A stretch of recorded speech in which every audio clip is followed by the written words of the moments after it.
damai sejahtera Allah yang melampaui segala akal akan memelihara hati dan pikiranmu di dalam Kristus Yesus. Amin. Shalom Bapak Ibu Saudara-saudara yang dikasihi oleh Tuhan, selamat berjumpa kembali melalui channel ini untuk mendengarkan firman Tuhan yang menjadi khotbah pada ibadah rumah tangga yang diambil dari 1 Yohanes 3 ayat 1-7, di mana nats ini menjadi epistel pada Minggu tanggal 14 April 2024 dengan tema Cahaya Wajah Tuhan Menyinari Kita. Baiklah Bapak Ibu Saudara-saudara, saya membacakan nats firman Tuhan ini dan marilah saudara mendengarkannya. Lihatlah betapa besarnya kasih yang dikaruniakan Bapa kepada kita, sehingga kita disebut anak-anak Allah. Dan memang kita adalah anak-anak Allah. Karena itu dunia tidak mengenal kita, sebab dunia tidak mengenal Dia. Saudara-saudaraku yang kekasih, sekarang kita adalah anak-anak Allah. Tetapi belum nyata apa keadaan kita kelak. Akan tetapi kita tahu bahwa apabila Kristus menyatakan dirinya, kita akan menjadi sama seperti Dia, sebab kita akan melihat Dia dalam keadaannya yang sebenarnya. Setiap orang yang menaruh pengharapan itu kepadanya, menyucikan diri sama seperti Dia yang adalah suci. Setiap orang yang berbuat dosa, melanggar juga hukum Allah, sebab dosa ialah pelanggaran hukum Allah. Dan kamu tahu bahwa Ia telah menyatakan dirinya, supaya Ia menghapus segala dosa, dan di dalam Dia tidak ada dosa.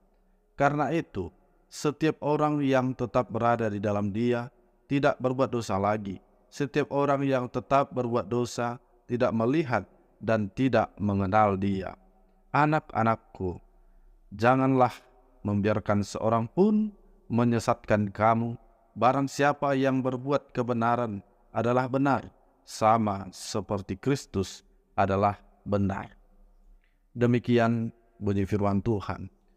Saudara-saudara yang terkasih, dalam nama Yesus Kristus, mengawali khotbah ini ada sebuah cerita antara Pak Anto dan Pak Budi. Pak Anto adalah seorang Kristen yang saleh. Pada suatu hari, beliau bercakap-cakap dengan tetangganya yang bernama Pak Budi yang belum mau percaya kepada Kristus. Pak Budi berkata, "Aku heran melihat Anda. Tiap minggu pergi ke gereja. Bahkan selain hari Minggu pun, Anda acap kali pergi ke gereja untuk mendengarkan firman Tuhan. Dan di rumah, saya lihat Anda setiap hari baca Alkitab. Anda sudah bertahun-tahun secara terus-menerus mendengar firman Tuhan yang dikhotbahkan dan bahkan membaca Alkitab. Apakah Anda tidak menjadi bosan mendengarnya dan juga membacanya?" Mendengar pertanyaan temannya itu, Pak Anto berdiam sejenak, serta ia memohon hikmat dari Tuhan untuk memberikan jawaban yang tepat kepada tetangganya itu. Kemudian Pak Anto balas bertanya, "Cobalah Anda jawab, 10 tahun yang lalu, apakah yang Anda makan dan minum?" Pak Budi berkata, "Pertanyaan Anda ini kok agak aneh. 10 tahun yang lalu, aku pasti makan nasi dan minum air. Habis apa lagi?" "Baiklah," kata Pak Anto. "Kalau setahun yang lalu atau sebulan yang lalu, apakah yang Anda makan dan minum?" "Ya tentu nasi dan air juga dong Pak Anto." Demikian jawab Pak Budi. Pak Anto menegaskan, "Kalau begitu, Pak Budi rupanya tidak pernah bosan makan nasi dan minum air. Benar demikian Pak?" Pak Budi menjawab, "Ya, kukira bukan aku saja Pak Anto yang begitu, tetapi seluruh penduduk di Indonesia ini juga akan memberikan jawaban yang sama terhadap pertanyaan Anda itu. Sebab makanan pokok di negara kita adalah nasi." Lalu dengan tersenyum Pak Anto melanjutkan, "Mengapa Pak Budi tidak pernah bosan makan nasi dan minum air seumur hidup?"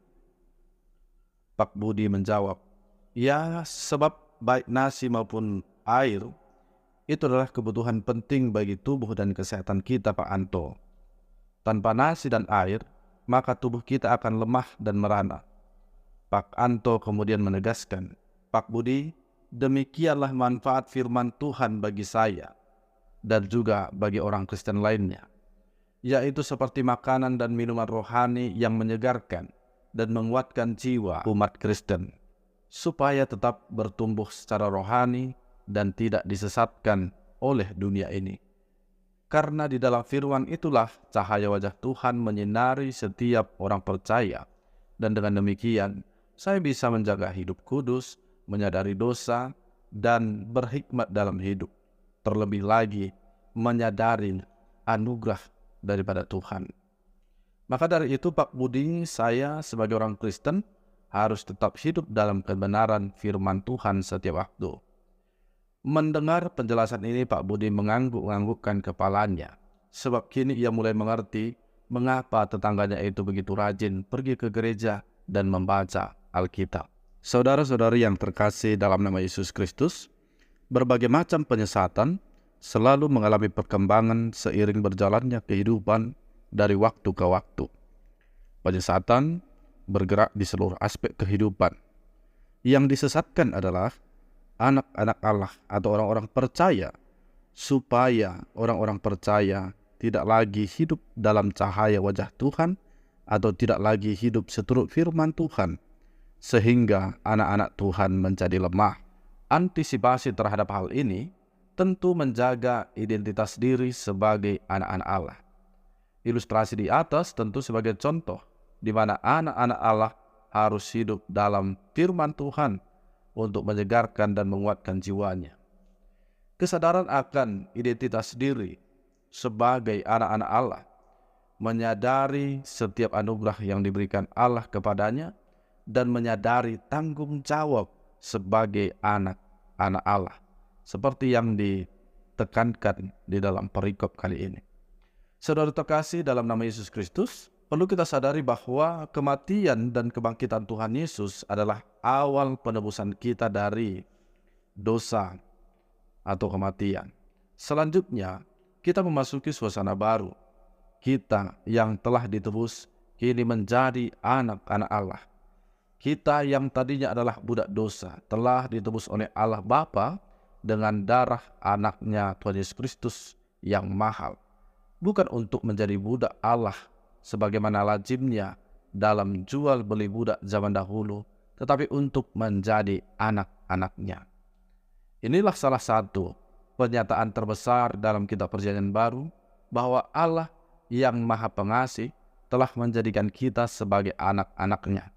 Hal ini menjadi pengingat bahwa Allah yang berinisiatif untuk menjadikan kita sebagai anak-anaknya, bukan atas usaha kita sendiri. Saudara terkasih, menjadi anak-anak Allah adalah sebuah perubahan terbesar yang terjadi pada setiap manusia.